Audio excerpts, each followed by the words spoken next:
All right. Good morning, everyone.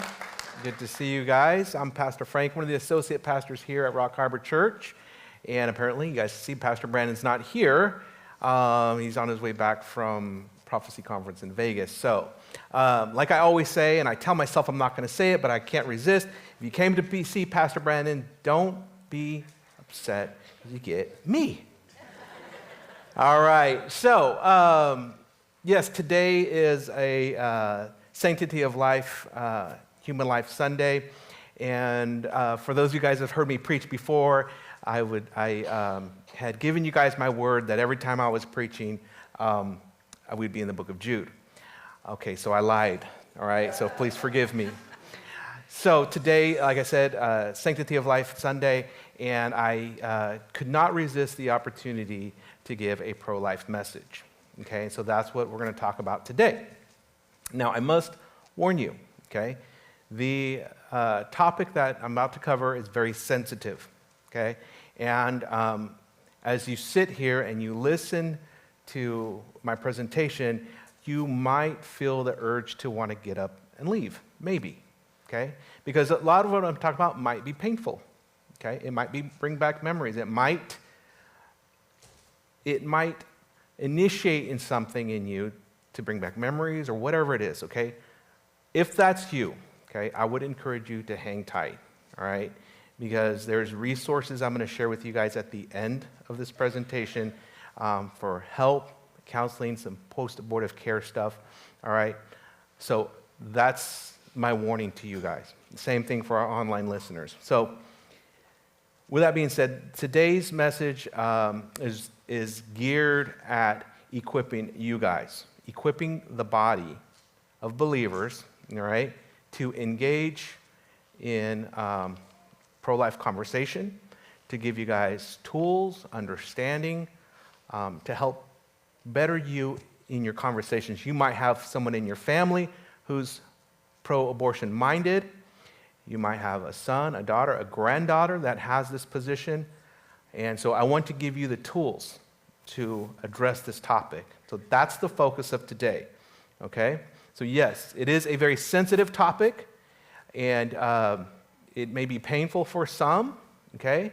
If that's you, and if you're impacted today, I would encourage you at the end of the service to come up here and receive some prayer from our pastors, all right? Because there is help available, okay? So I wanted to balance that out with what I'm about to show you guys. So today is National Human Life Sunday, okay? And I'll explain exactly what that is. Typically, organizations all over the world will use this day to talk about this topic, okay? I don't know if there are any churches in Bakersfield that are covering this topic today, all right? I'm not saying that, hey, we're, holier now or anything like that, but I'm curious. I will say this. I guarantee that if babies in the womb could tithe, they would talk about it today. And that's a sad condition of our churches. So I'll just make that statement. So with that being said, let's get into our presentation.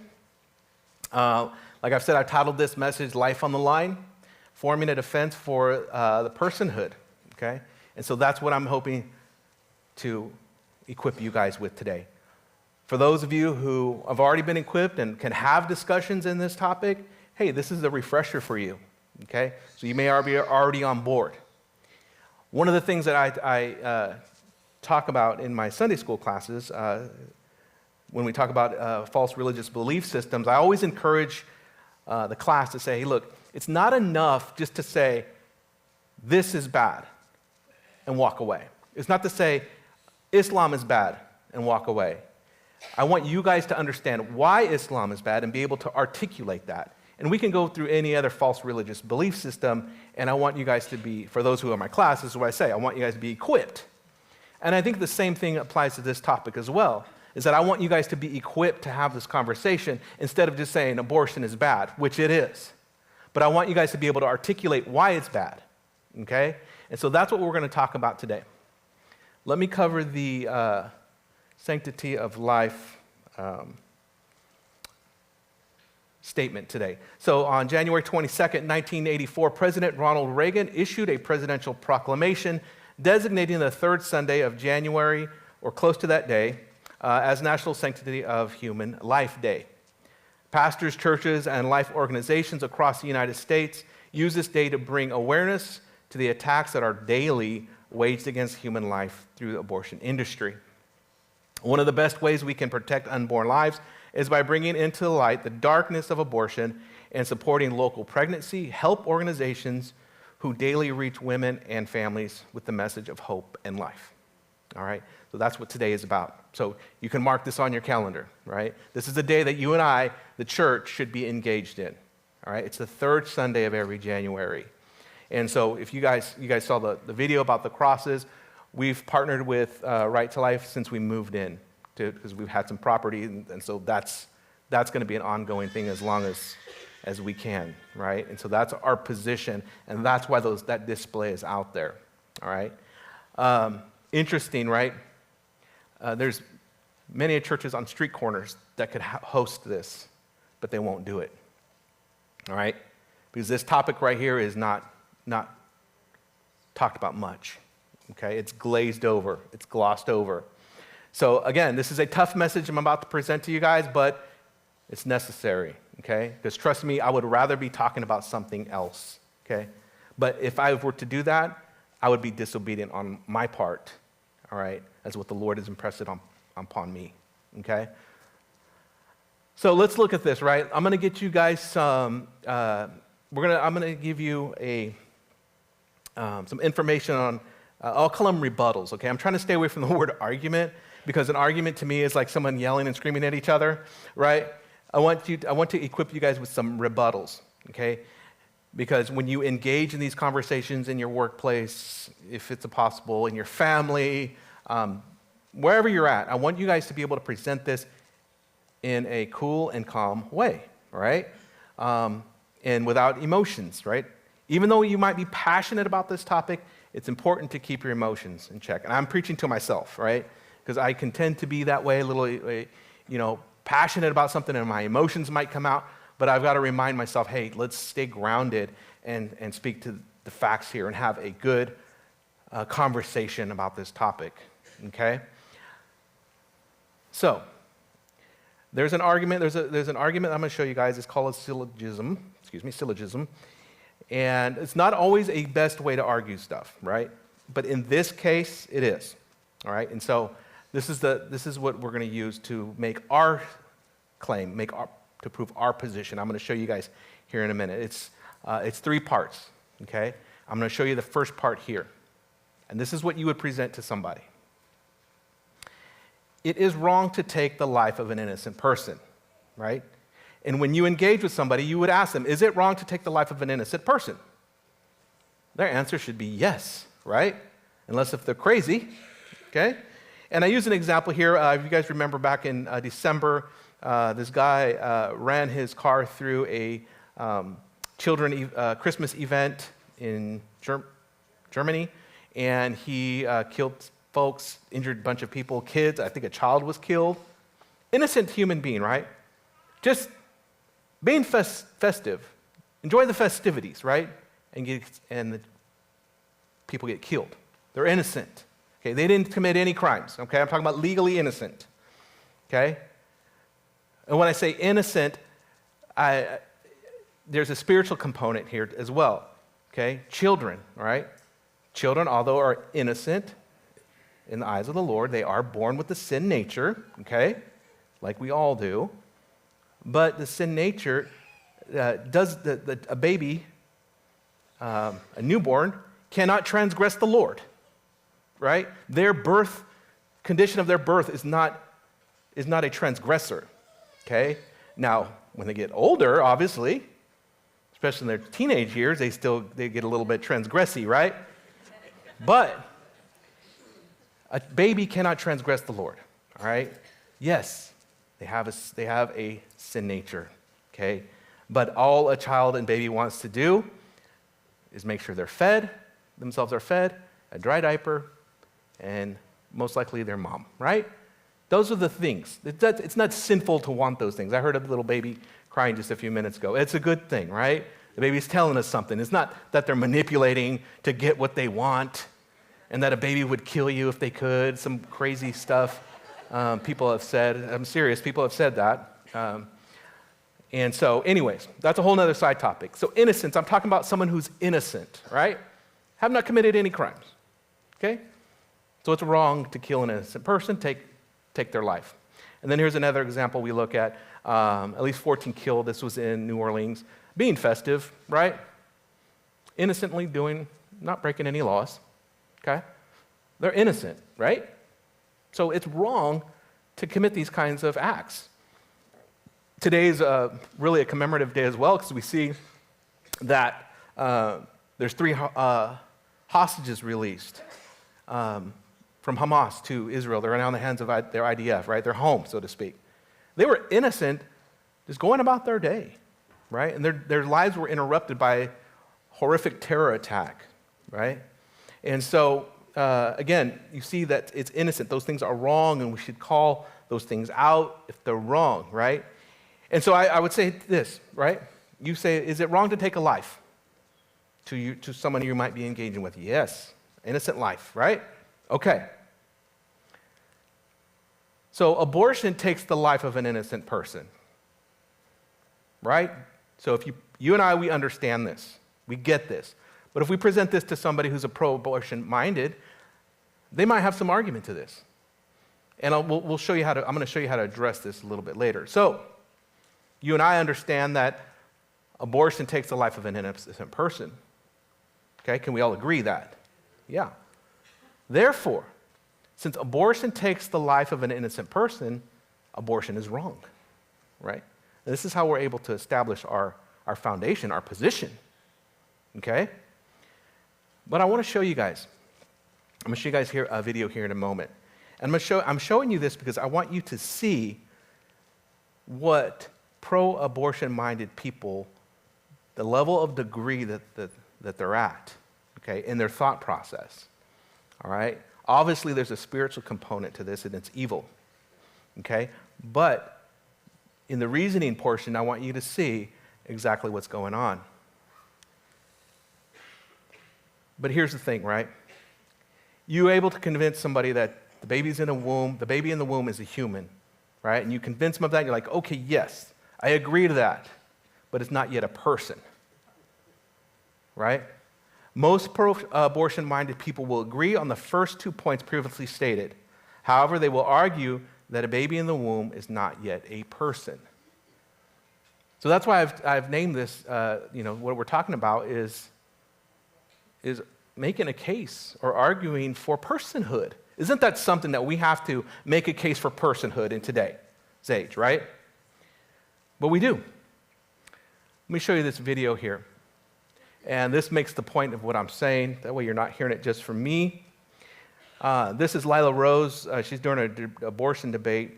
And the question she poses, do preborn babies deserve protection from murder? Let's check it out. Here's another example. Scott Peterson, he killed his pregnant wife, Lacey, and their unborn son, Connor. Connor, in your view, was just a clump of cells. He wasn't burned yet, but his dad killed him. Should he have been penalized for killing both his wife and his son, Connor? No. So you think Scott Peterson should have got off scot-free for killing his 8-month-old unborn son? Scott Peterson should have been penalized for killing his live wife. But not Connor. Connor had no rights. Connor was not alive. So if Connor was in her body. So if I'm a woman, Connor so if a was in woman's her body boyfriend and was not a human being with rights on this planet. This is very dark because you're saying if a woman is pregnant and her boyfriend slips drugs into her drink to force an abortion on her, would you say that there should be no penalties for that man born yet, so it has no rights? That is against the mother's body. That child does not have rights. It's just a drug designed to kill the baby. It's just designed to kill the baby in her womb. But it's designed to harm the tissue that is in her body. Because that's her body. So you're saying it would have been wrong. Scott Peterson should have been given penalties for killing Connor. For harming Lacey. But not for harming Connor. For harming Lacey. So if a man... So Connor is a part of Lacey. then it's harming Lacey. So if a man kills his girlfriend's unborn baby, he should not be penalized for killing the unborn baby, only for harmed in some way mother. harming her. That's time. So you see the position that's taken here, right? And it's kind of a circular position, but I think Lila Rose does a good job. This is on the YouTube channel Live Action, and what she does is she sits around 25 pro-abortion minded people, and so she engages them in debates. And you can go and check it out. It might help you in some of your defenses on this topic. But I wanted you guys to key in on a few things, right? Is that these are the terms that are used by pro-abortion minded people regarding human life in the womb, okay? And you'll note during our talk here, I'm using the term pro-abortion minded, all right? Because not everybody that's pro-choice is really wanting to get an abortion. They just think others should have it, all right? So I use the term pro-abortion minded people. I think I made it up. I don't know. Maybe I didn't. But you'll see that these are the terms that they're using, okay? And she made it in this video, in this clip that I just showed you. She said it wasn't a human, right? They say, well, it's a blob of tissue. Products of conception. It's uterine contents, or it's potential life, or pregnancy tissue, right? And so that's very clever in a satanic way to use these terms to gloss it over, right? To make it clean and sterile. Instead of calling it really what it is, they use these terms to put in a brochure, right? And these terms are deceptive to those who don't really know, okay? There's people that do not really understand that the child, that what is growing in the mother's womb is actually a human. It's a person, right? They're deceived, okay? Some do know, and they do it anyway. So you have two classes there. I'm going to show you guys something. Let me show you this on this next slide. This is from Planned Parenthood. This is from their website. I took it directly from their website, okay? And it says, what is an abortion? Abortion is a medical procedure that ends a pregnancy. In clinic, abortion procedures are safe and effective. In clinic, abortions are called surgical abortions, though they're generally in an office. It's not a surgery. Okay. In clinic, abortions works by using suction to take a pregnancy out of your uterus. There are a couple kinds of in-clinic abortion procedures. Your doctor or nurse will know which type is right for you, depending on how far you are in your pregnancy. Okay, so that's going to be a factor there, right? Suction abortion, also called vacuum aspiration, is the most common type in-clinic abortion. It uses, look at this, gentle suction to empty your uterus. It's usually designated for 14 to 16 weeks. So gentle and mild, right? It hardly makes an impact. I wonder what the little baby in the womb is thinking about that as she's being chased down by a suctioning tube, trying to rip her from the womb, right? And then let's go on to dilation and evacuation. It's another kind of in-clinic abortion procedure. It uses suction and medical tools, again, to empty your uterus. You can get a D&E later in pregnancy, then aspiration abortion, usually if it's been 16 weeks or longer after your last period. So if you're 16 weeks or more, you've got to get a D&E, all right? There's no other way around it that they're going to perform that on you, okay?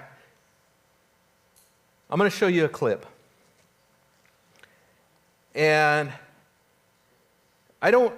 me personally, whenever I'm talking on this topic, I don't agree with showing images of mutilated babies, okay? That's my personal conviction, my own personal take, okay?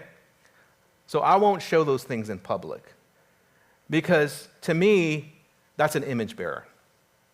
To me, that's someone's child, okay? Now, in that same respect, I wouldn't publicly show a video of some car accident where a mutilated body is on the street, right?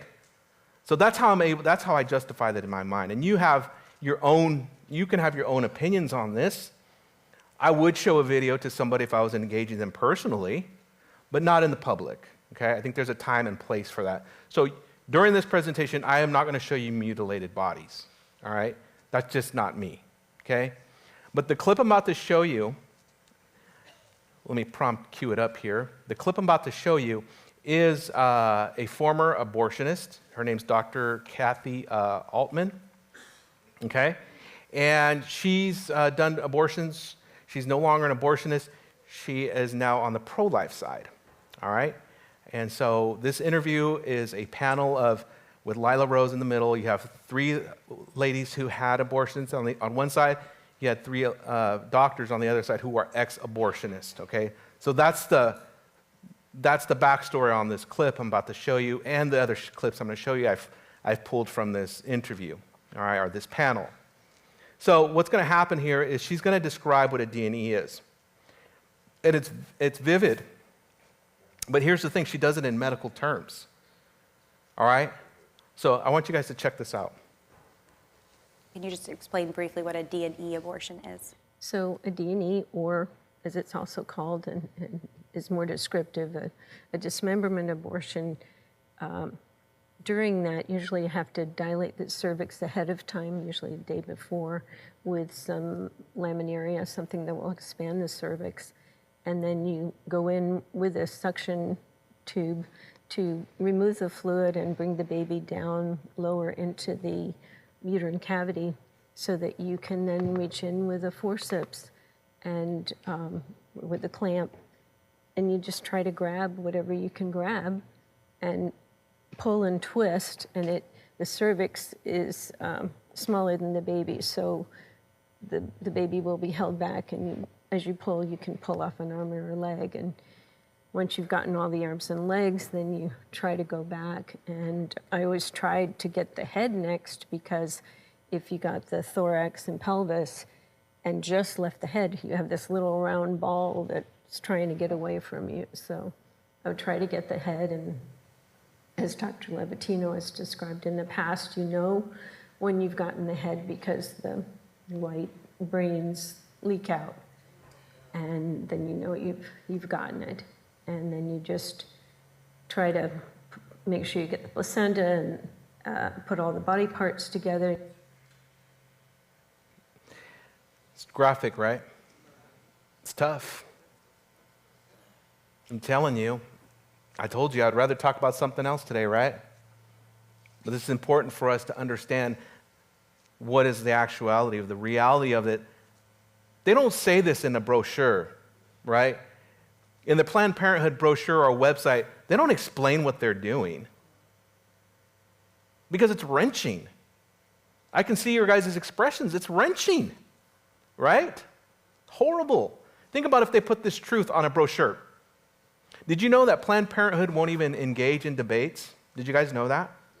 Because Planned Parenthood would probably be shut down if somebody debated them, because there's so much evidence on the side of life. So this is what we're looking at. And I present this to you because I want you to understand it's not glossy, okay? It's not a glossy procedure. Let's get back to the argument of it not being a life, right? Some will say, well, it's not even a life. It's a zygote, right? Let's go to the experts. Let's go to embryologists, okay? So Keith Moore and Mark Torsha, they're doctors, they're embryologists, they're the professionals in this area of embryology. They study this, they have lab coats and all this stuff, right? They have titles, okay? They're experts in this area, studying on all this stuff, right? So they'll say this: human development begins at fertilization, when a sperm fuses with an oocyte to form a single cell, the zygote. Okay? This highly specialized totipotent cell, capable of giving rise to any cell type, marks the beginning of each of us unique individual. You and I, right? Now, Christians, you and I, we both understand that life begins at conception, right? I don't have to convince you that that's what that is. But you might have someone on the outside that you're trying to contend for life for, and so you might need this information. And take it back to the professionals in this area, right? So embryologists assert that the fertilization marks the moment of each of us begins life as a unique, individual human being. The sperm cell originates from the father, while the oocyte, the egg, comes from the mother. However, once these two cells merge, the resulting entity is no longer identified as either fathers or mothers, nor is it simply a generic fertilized egg, right? As some would try to use an argument for a chicken. Instead, this new cell represents the very first stage of an entirely distinct human being's life. This initial cell, which signifies the start of development for any specific human, is referred to as a zygote. So it's a human, right? And we see that coming from the professionals, all right?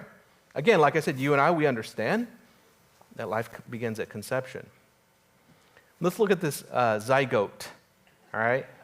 A zygote is not a primitive human life form that evolves into a person, right? Although it sounds like it, right? Something that might come from Mars, a zygote, right? Or from the depths of the ocean. It's not. What it is, it represents the initial stage of human development. Subsequently, this individual will progress into an embryo, followed by a fetus. So once a person travels through the birth canal, it's born.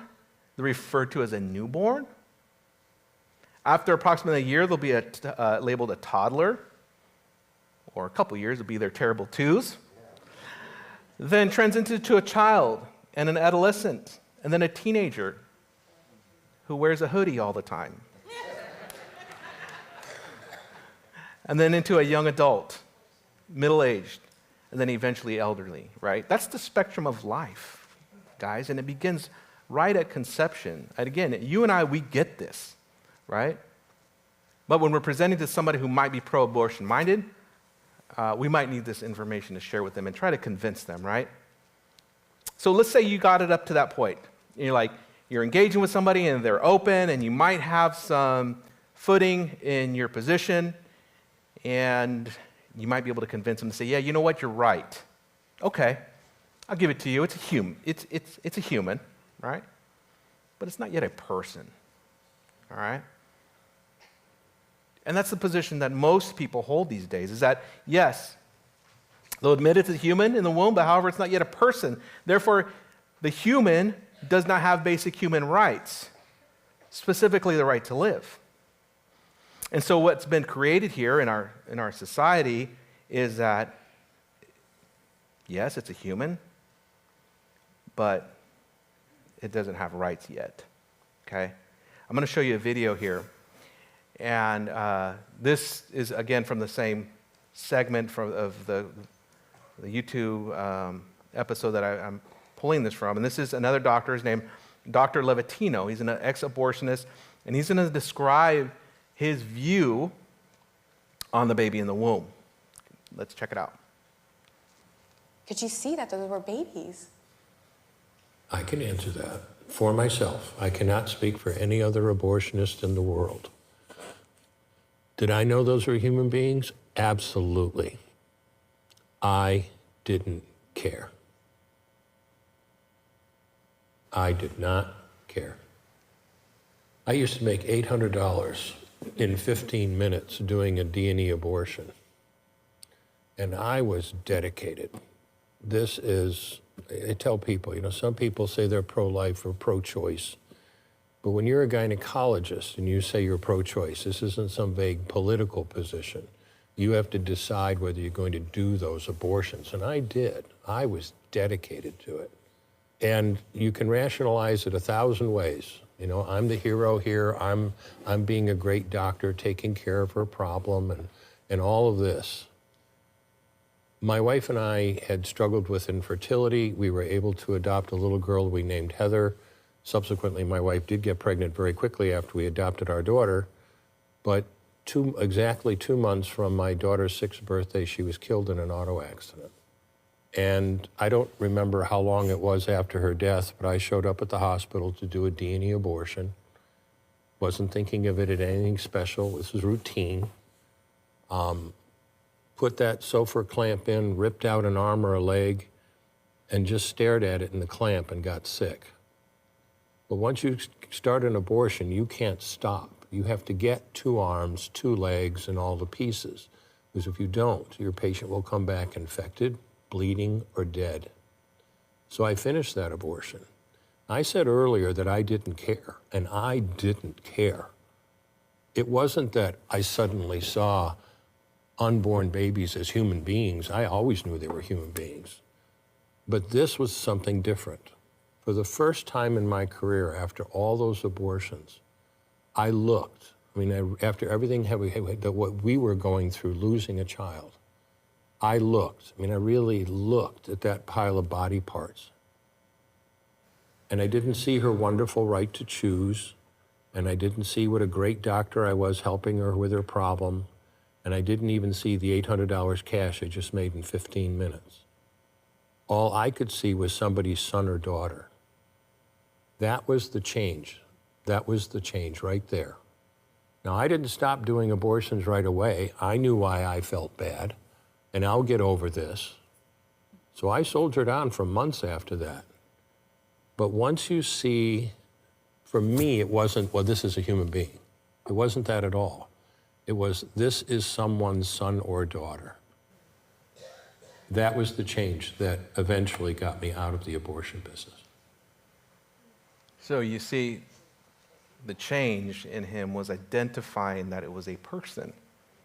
He identified that as someone's son or daughter. And that was the defining moment. Because before that, it was just routine, right? Like you said, it was a procedure in and out. It was like any other medical procedure, let's get this done, and that's it. But once he started seeing the personhood, that's when what changed him. And you can see he identifies personhood is what he says. This is someone's son or daughter, right? It's someone's child. You and I understand that as someone's image, it's an image bearer, right? So let's move on. So what we're identifying is that there's nothing new under the sun, right? There's nothing new under the sun when it comes to creating 2 classes of humans, right? You have humans that are humans, but they have certain rights, okay?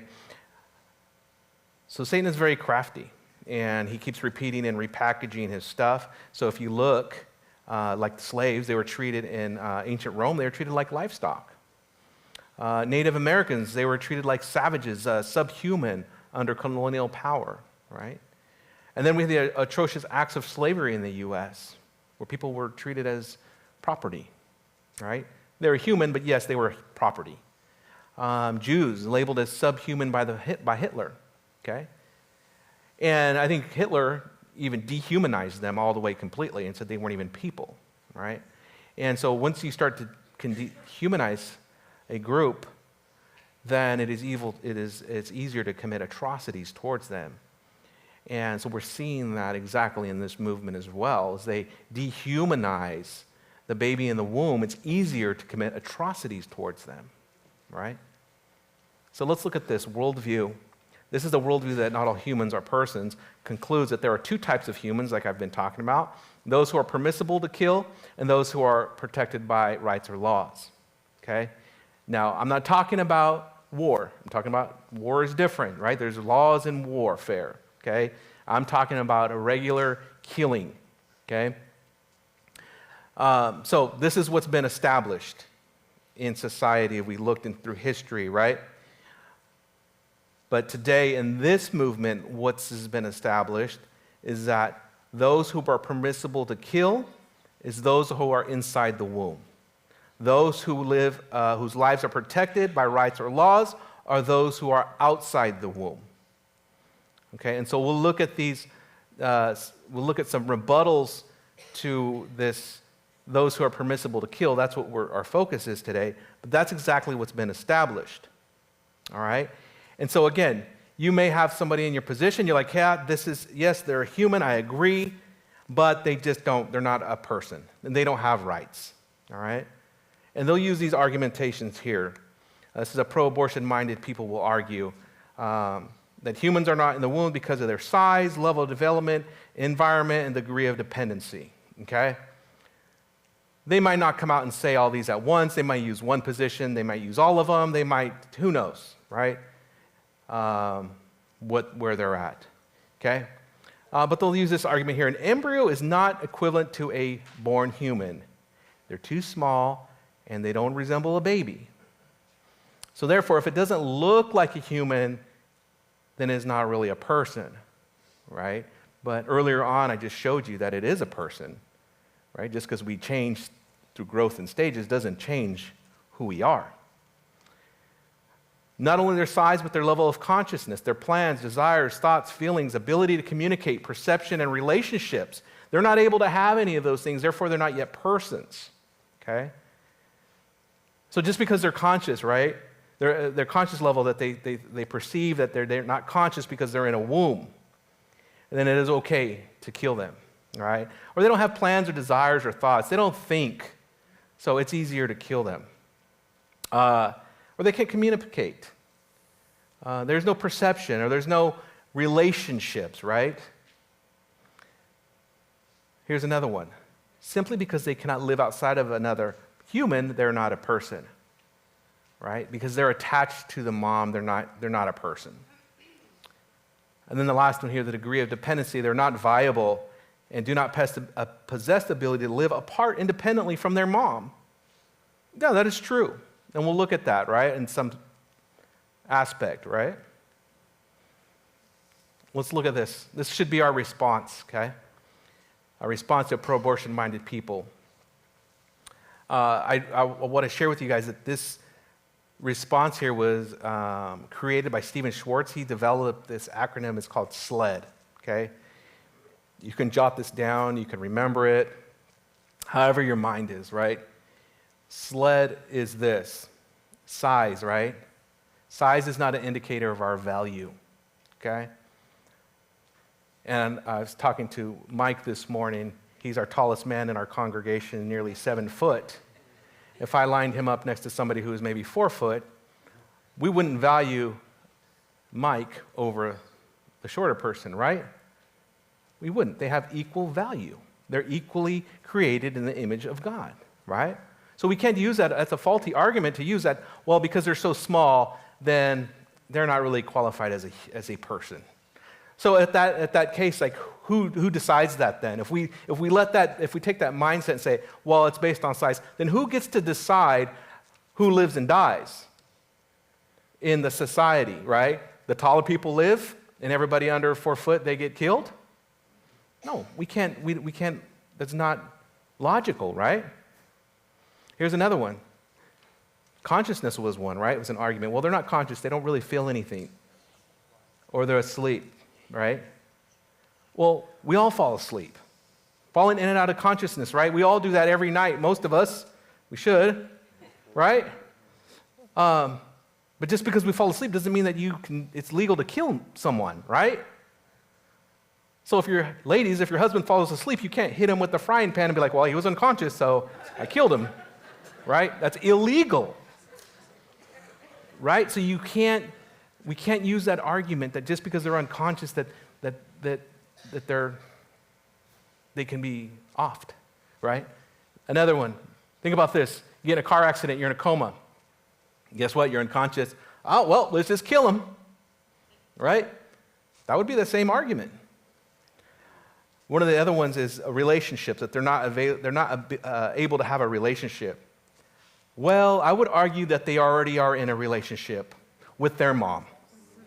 Okay, a very close, intimate relationship, and they can hear the voice of the mom, and they can hear the voice of the dad, right? So they are in a relationship. Environment, here's one, right? Our location does not change our value either. Neither does traveling 7 inches down a birth canal. Right? So if I move here, I'm still valuable, right? Still human life. Move another 7 inches, it doesn't change who we are. So why do they get to argument? Well, because it's in the womb and it's not. They literally have to travel 7 inches right? Normally, typically. Or they get taken out with a surgery, okay? Listen, another one, dependency. Well, they're too dependent, and, if they were taken out of the womb, they would die. Yeah, they would die, right? Because you're interrupting their life, their necessity to live. Of course they would die if you took them out of the mom, right? But here's my argument on that, or rebuttal, I should say. At some point, all of our lives, we depended on someone, right? We were all zygotes at one time, and we relied on our mother to help us, okay? And even as a toddler, as growing up, we relied on our parents to feed us, protect us, nurture us, all those things. We relied on somebody. To leave a child alone, they would die, right? And then you take that thought all the way to the other spectrum, on the end of life, right? The elderly. How do we value life? How do we measure the value of life of someone who's elderly? Well, you know what? They're just too dependent. Let's just go ahead. It's best for the family. Let's just, even though she's a viable person, let's just go ahead. She's just too much of a waste, too much of a draw, right? No, you want to fight to be able to help that person, help someone who's elderly, right? That's what we should do. Protect the weak, right? But anyways, so these are some of the rebuttals that you guys can use. Hopefully it'll strengthen your position when engaging in someone like this, right? But even if you come up to this point and you're like, yes, I get all that. In your conversation, they get all this that you're talking about. And you're like, all right, now you're on my side, right? You're pro-life, let's go. Nope. See, I'm okay with everything with what you're saying, but what about sexual assault? I called it grape here. Incest, threats to the mother's health, physical, mental, and bodily autonomy, right? What about grape? I use the word grape. You guys know what I'm saying. I use grape because YouTube doesn't like that term, all right? And so do you guys understand what I'm saying, right? Okay, grape and incest. Some might admit and agree that killing an innocent person is not right. However, most likely pro-abortion minded person might use these as an argument to hold their position. Typically, when someone holds this position, they're not really caring about the mom, the victim. They're just more about pushing the view of a pro-abortion movement, right, or thought. So when we engage somebody in this, we say, hey, look, once again, let's go back to the premise. Let's talk about the life of the innocent person, right? Taking the life of an innocent person is wrong, right? Yes. Oh, so abortion takes the life of an innocent person. Therefore, abortion is wrong, right? They might have some hesitation, right? So let's take some time, let's address this argument or rebuttal of grape and incest, okay? So when addressing grape and incest, we must be sincerely and sensitive on this topic, okay? Because the person asking might have had this experience. Therefore, it's extremely important to respond compassionately, okay? So that's one of the things that we have to consider engaging in this argument or rebuttal here, okay? Very first and foremost, okay? That's why I tell you guys, we've got to respond in truth and in love. We have to season our words right, not let our emotions get a hold of us, and do it with compassionate sincerity and compassion, right? So this is what I would say in this topic of grape or incest. How many people are involved in this scenario? 3, right? 3 people. You got the woman in this scenario. Is she innocent or guilty? Innocent, right? 100%. The perpetrator, innocent or guilty? Obviously guilty, right? No doubt about that. The human now forming in the mother's innocent womb, in the womb, innocent or guilty? Clearly innocent, right? Again, we talked about being innocent. This child in the womb has done nothing wrong. Nothing wrong, right? So there's no doubt that rape is a horrific act, right? And what we should do, we should pray for the women of such heinous crimes, victimized by violent attackers, as she deserves compassion and aid, rightfully so. But this being the case, then why should the innocent child be handed over to a violent attacker in the form of an abortionist? Why would we do that? This is what I would ask. What should be done to the rapist? Right? Prosecute to the fullest extent of the law. Amen. Lock him up, throw away the key, right? What should we do with the innocent victim? The innocent victim should be provided with all the compassion and support needed, as much as she's needed, right? What should we do with the innocent life forming in the womb? Kill the innocent person? So let's get this clear. The innocent woman receives passion and support, rightfully so. The perpetrator receives a life sentence, throw away the key. The innocent human life forming in the womb receives capital punishment. How is that right? And again, when speaking on this topic, it's a sensitive topic. But this is the logic of morality here.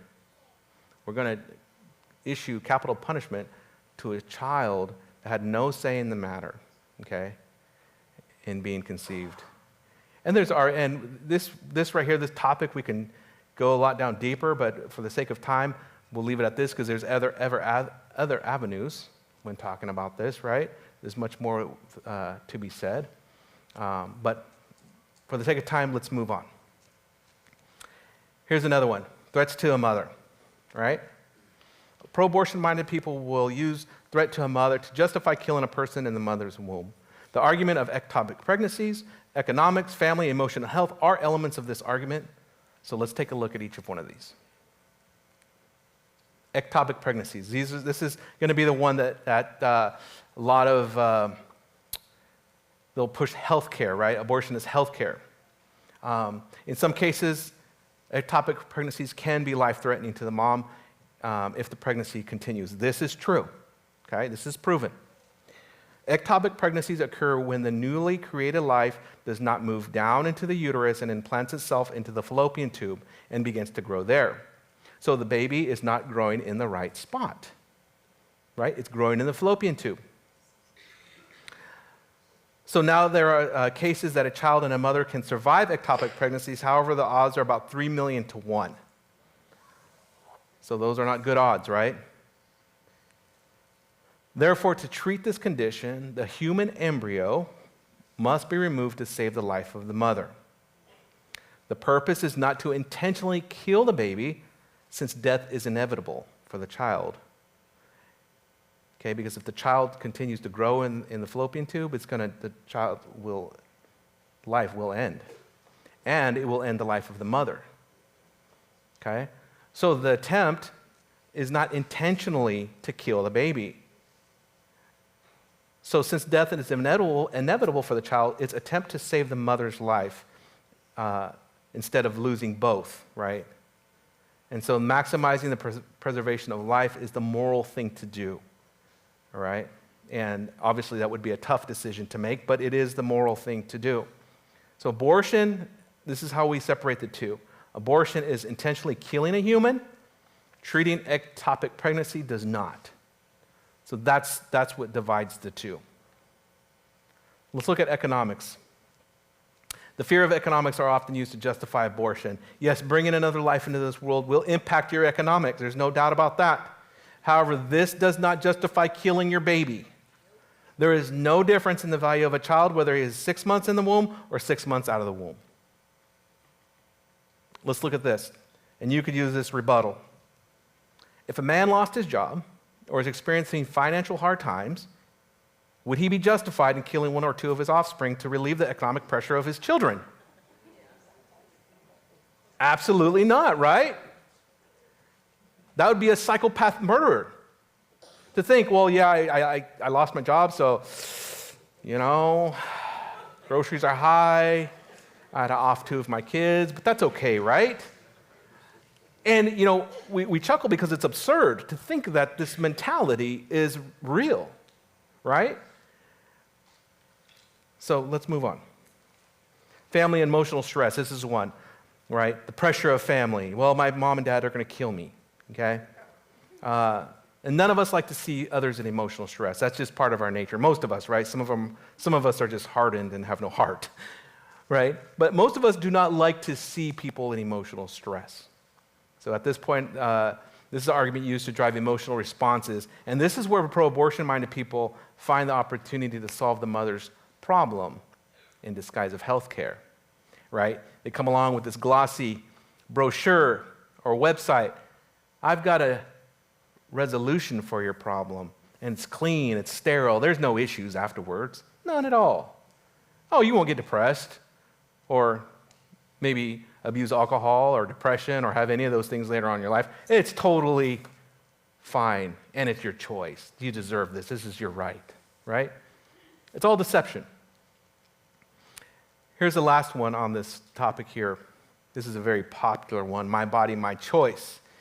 This mantra has been used to indicate a bodily autonomy, right? This is what feminists are fighting for, bodily autonomy. You can't tell me what to do with my body. Falsely claiming that no governmental agency or anyone over there has authority over their body. I think, yeah, that's right. You should be able to have bodily autonomy. But there are some boundaries when it comes to bodily autonomy, right? But we already established that the boundary would be that it's not your body, it's not the person in your womb is not your body. It's a whole different body, the whole set of organs, the DNA, all those things, right? So up at this point of the discussion, you may have had established this already, right?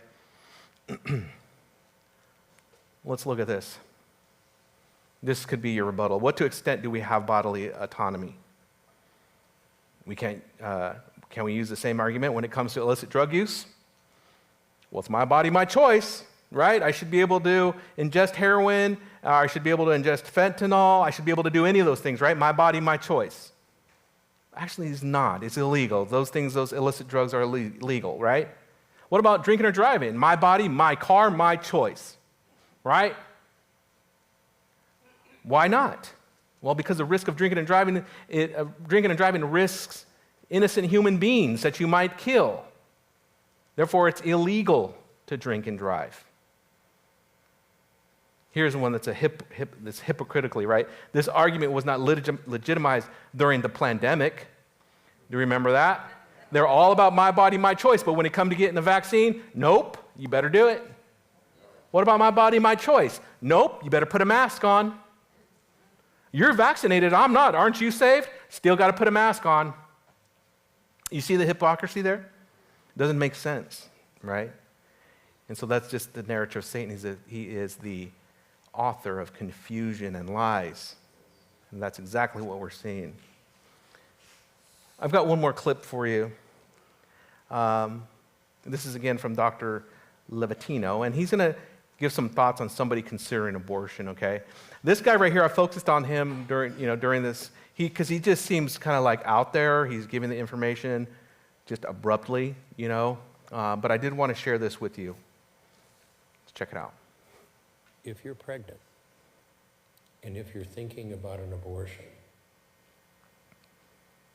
I appreciate the tremendous pressure that you're feeling right now. You may be worried about finances. You may be worried about family. You may be worried about work. You may be worried about your future. But no matter what your situation is, no matter where you're coming from, you and only you can give your son or daughter the chance to live just like you do. So that's a pretty good statement coming from an ex-abortionist, I think, right? And so anyways, this interview goes on. It's about an hour long. You can go and watch it if you want. But I would encourage anyone in here that's engaging with somebody to do the same, right? Give that child a chance to live. Let's move on. how did we get here and where do we go from here? As you guys know, we haven't suddenly arrived to this point overnight. As we have seen through history, this has been an erosion of morals and a preservation of life. But there's 5 elements actively involved in this degradation of life. The first one is medical system. The second one is governmental agencies, the educational system, media, and the last one is churches. Now, you guys might be able to impact some of these elements. Some of you who are in the medical field, you might be able to impact in the area of realm that you work in. Governmental agencies, you might be able to have some impact there. Educational system, if you're a teacher or involved in any of that, you might have some opportunities there. Media, if you guys are involved in media, you may have an opportunity to present these, right? But the churches, everyone in here is in the church. So this involves everyone that's sitting here and that's listening, right? We all have the ability to speak up and to speak for the unborn, right? So would you join the ranks of Rock Harbor and be a voice for the voiceless? Would you call Bakersfield Pregnancy Center and ask them, what are their needs? Would you call Judy Goad from Right to Life of Kern County and ask her how to get involved?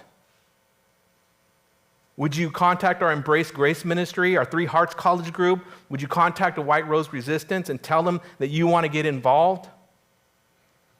We have made great strides in this area, but there is much more to do because there is life on the line. Amen? Before we go, I want to leave you guys with some resources. Like I said, this topic is a heavy topic. And I'm wondering however many churches are promoting this message today. Okay, it's very uncomfortable, but it's needed. All right? And again, I'm not coming from the position of condemnation for those who have had abortions or dads that have been involved in abortions. I'm coming from a position of care. That there is care, there's redemption, there's services to help you, to help others, so they don't have to experience what you've experienced. So we have reflections here. This is the top one. You can go to reflectionsforwomen.org. It's a post-abortive group that helps you, right? We have the Bakersfield Pregnancy Center. There they have classes that are not just associated with reflections. We have Right to Life of Kern County. There's resources there, okay? And so this is for you who may have impacted by abortion directly or indirectly, all right? And so I will leave you with that. Again, if there's anyone in here that needs prayer today, when the pastors come up here, please do not be ashamed, do not be embarrassed, but seek prayer and healing, okay? Let's pray. Heavenly Father, God, thank you for this day and your blessing, Lord. Thank you for all that you have done for us, God.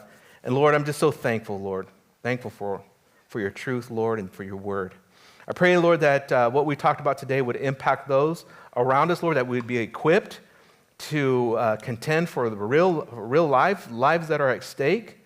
And God, I pray for healing of those who have been impacted by abortion, Lord, directly or indirectly, God. We know that you are a forgiver of all sins, Lord, and that you can forgive all the sins, Lord, that people have committed, God. And all they have to do is just ask, and you grant that to them, Lord. There's no condemnation, there's no guilt, God, and that you bared it all on the cross. And God, we just pray for this as we leave today. We think about the things that we heard this morning, and that we would continue to fight for life, God. And we love you, and we ask this in Jesus' name. Amen. All right, you guys are dismissed. Have a good day.